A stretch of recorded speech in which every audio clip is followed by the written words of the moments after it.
Selamat datang di Masuk Kelas, bimbel online persiapan tes kampus kedinasan dan tes CPNS terkece.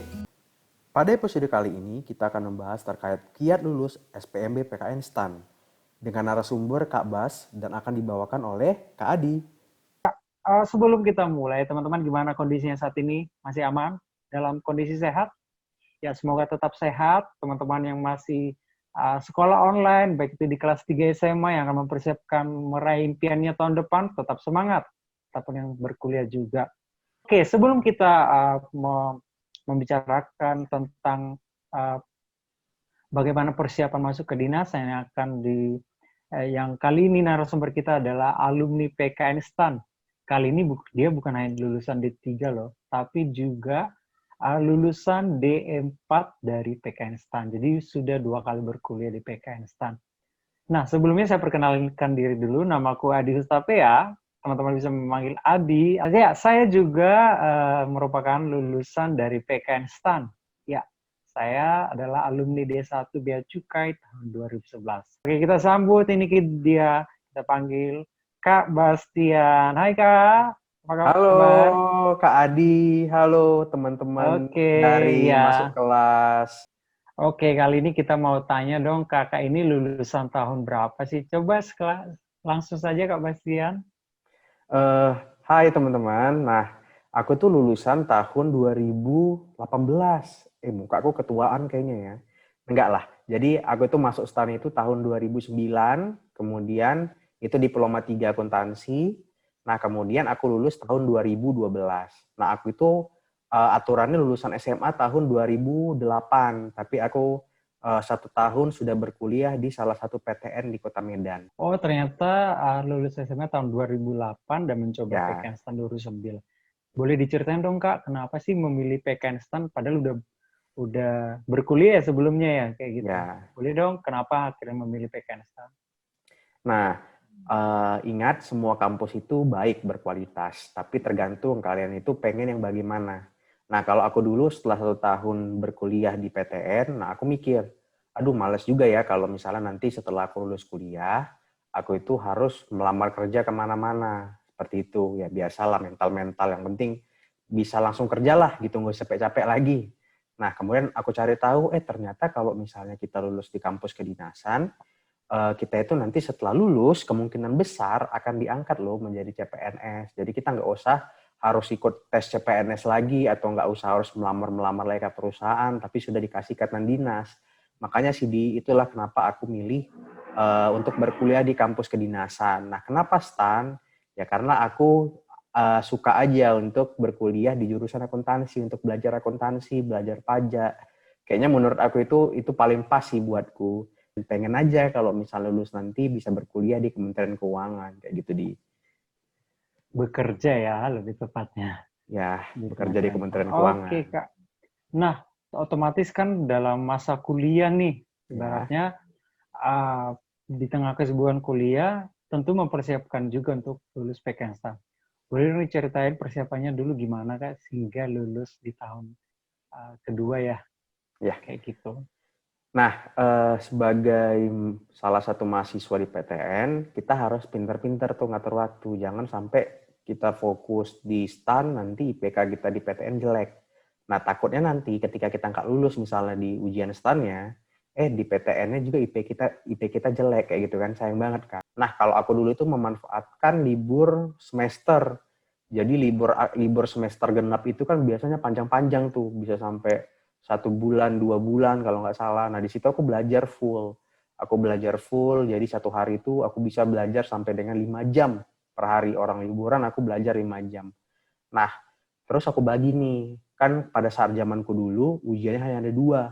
Tes potensi akademik 120 soal, tes bahasa Inggris 60 soal. Nah, biasanya aku bagi 2. Dalam 1 hari itu aku belajar TPA dan TBI. Aku mulai pahami materi dan juga aku mulai ngerjain soal-soal yang ada. Nah, teman-teman harus ingat, untuk mengerjakan soal-soal aja itu tidak cukup, tapi teman-teman harus tahu materinya. Kenapa harus tahu materinya? Biar ketika soalnya diacak bagaimanapun, kalian sudah bisa mengerjakannya. Dan kemudian, untuk bagi teman-teman yang sekarang kan sulit nih, lebih sulit daripada aku, karena ujiannya itu ada banyak, ada 5. untuk tes awalnya ya. Yang pertama tes potensi akademik, kedua tes bahasa Inggris, yang ketiga itu SKD yang dibagi atas tes intelijensia umum, tes wawasan kebangsaan, dan juga tes karakteristik pribadi. Nah, teman-teman harus benar-benar pintar bagi waktunya. Jadi kalau bisa misalnya hari ini kalian belajar TPA-TBI dan juga yang kedua belajar SKD seperti itu. Jadi pintar aja ngatur waktunya.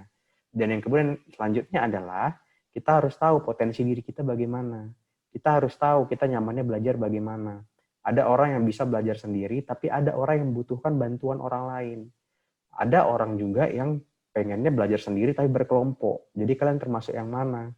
Nah, tentukan aja bagaimana cara kalian belajar. Yang penting konsisten ya belajarnya. Seperti itu Kak Adi.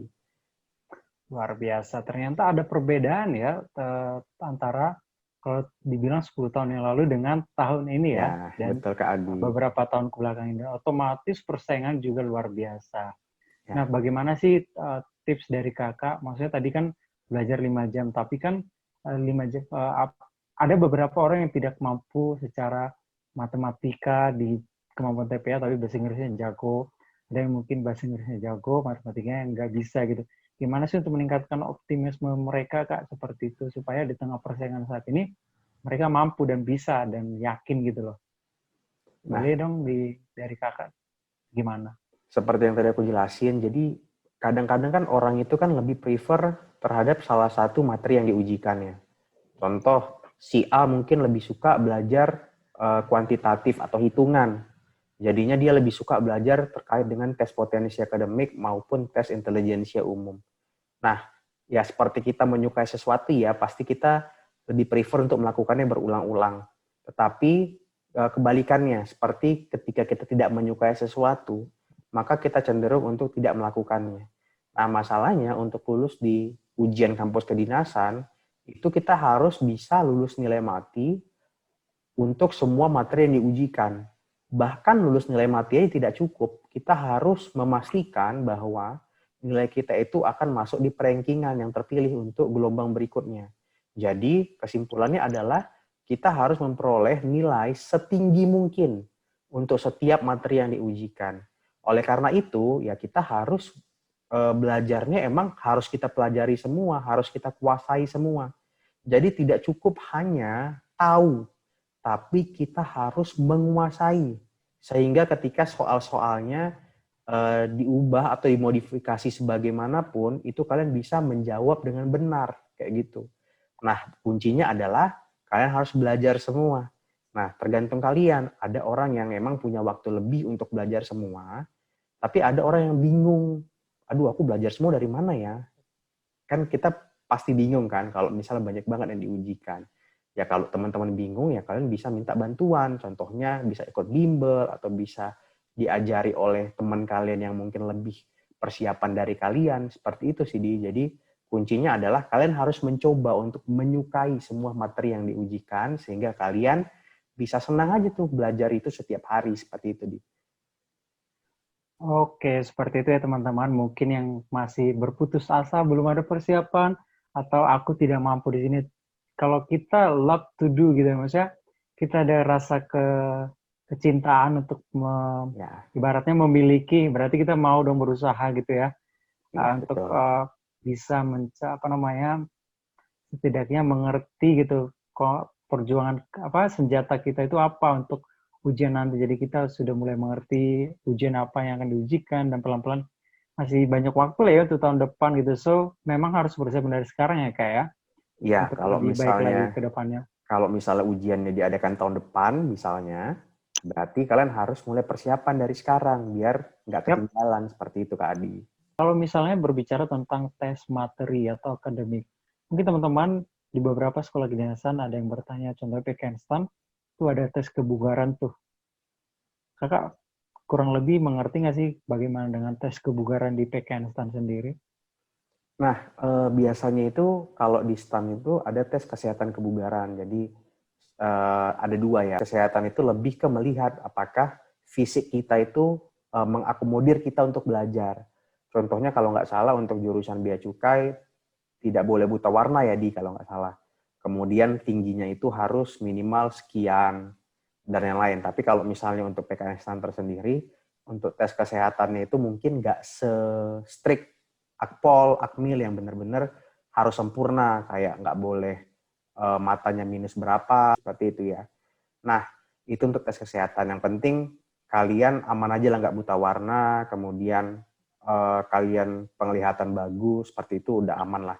Kemudian yang kedua itu adalah tes kebugaran. Kalau tes kebugaran itu biasa keliling lapangan atau enggak shuttle run. Jadi untuk kedua itu kalian bisa persiapan juga mulai dari sekarang. Nah, maksudnya gimana, Kak? Persiapan mulai dari sekarang? Ya, kalian makanlah makanan yang benar. Makan makanan yang bergizi. Jangan asal-asal makan. Biar apa? Ketika kita makan makanan yang benar, otomatis stamina kita itu kan akan terjaga. Jadi kalau disuruh lari, kita nggak ngos-ngosan seperti itu. Kemudian dan juga nanti akan pengaruh juga kan kalau misalnya kita makan yang salah, akan berpengaruh juga ke fisik kita secara keseluruhan. Kemudian yang kedua adalah usahakan jangan bergadang, jangan merokok. Kenapa? Karena kalau kalian bergadang, kalau kalian merokok, pastinya paru-paru kalian pasti akan berdampak juga kan. Jadi kalian ketika lari langsung cepat capek, seperti itu. Jadi mulai persiapkan dari sekarang. Dan juga kalau bisa pagi-pagi rutin aja jogging. Ya. Selain materi atau akademi yang diujikan, tentunya kesehatan kalian harus dijaga, kebugaran kalian supaya nanti ada salah satu tes kebugaran kalian siap juga secara fisik ya. Yes. Oke, tadi kita udah bicara tentang mental, fisik, dan juga persiapan. Nah, mungkin pertanyaan terakhir, Kak. Di tengah pandemi nih, ini kan biasanya kan ada orang yang suka belajar berkelompok, dan mungkin saat ini hanya belajar sendiri atau belajar via Zoom. Mungkin Kakak ada kasih tips gak sih di bagian atau misalnya biar menjaga semangat mereka tetap belajar prima dan energik di tengah pandemi seperti ini? Oke. Nah, pertama itu kalian harus tentukan goals kalian.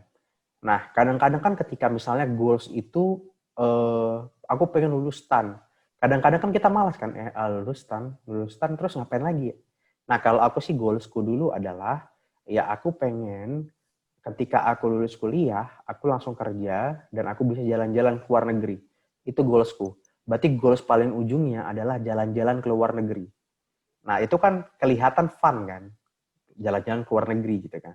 Nah, terus ketika aku capek, ya aku langsung ingat, aku harus bisa jalan-jalan ke luar negeri, tapi melalui jadi PNS. Gimana caranya aku jadi PNS? Ya dengan kuliah di STAN. Nah, itu goals. Nah, kemudian yang kedua, setelah punya goals, pastinya ya harus tekun belajar lah. Kalau misalnya kalian punya goals tapi nggak tekun belajar, ya sama aja mimpi juga namanya gitu kan. Kemudian yang ketiga, tekun belajar itu ada banyak caranya, ada banyak prosesnya. Ada orang yang bisa belajar sendiri, kayak tadi aku cerita di awal. Tapi yang kedua, ada orang yang nggak bisa belajar sendiri. Dan yang kemudian yang kedua, ada orang yang nggak bisa belajar online. Berarti kalian harus tatap muka misalnya. Nah, tatap muka pun biasanya lebih suka dibimbing lah. Seperti itu, Kak Adi. Nah, kalian bisa kayak hire guru privat lah biar lebih safe. Karena kalau untuk sekarang ini, kalau untuk bimbel berkelompok itu menurut aku beresiko juga ya, Kak Adi. Apalagi kalau misalnya di kelasnya itu nggak dijarak-jarakin. Gitu sih, Kak Adi sebenarnya. Oke, jadi teman-teman nggak ada alasan untuk tidak belajar. Nggak ada alasan untuk bermalas-malasan, apalagi di tengah kondisi pandemi ini. Jadi harus semangat ya teman-teman ya. Yes. Oke, Kak Basnya, semoga apa yang telah kita diskusikan ini bisa menjadi pemantik atau suntikan semangat buat teman-teman di seluruh Indonesia tentunya, terutama untuk followers setianya kelas kedinasan masuk kelas, supaya tetap fokus pada goals kalian dan persiapan kalian dari sekarang juga, jangan ditunda lagi supaya lebih matang lagi persiapan bertempur nih di ujian kedinasan tanaman. Oke Kak, terima kasih buat malam hari ini, siang hari ini, pagi hari ini. Oke Kak Adi. Untuk wejangan dan juga pengalaman yang boleh dibagi ke adik-adik kita ini. Siap Kak Adi. Oke, sampai bertemu lagi di pertemuan kita berikutnya, akan membahas lebih tentang sekolah kedinasan lainnya. Mungkin tidak hanya seputar PTN STAN, dan mungkin ada STIS, IPDN, dan juga lainnya. Oke, terima kasih Kak. Oke, goodbye. Oke, semangat ya teman-teman. Semangat ya teman-teman. Oke. Terima kasih telah menyaksikan tayangan ini. Apabila kalian mencari bimbel persiapan ujian masuk kampus kedinasan termurah dan terkece, yuk dimasuk kelas saja.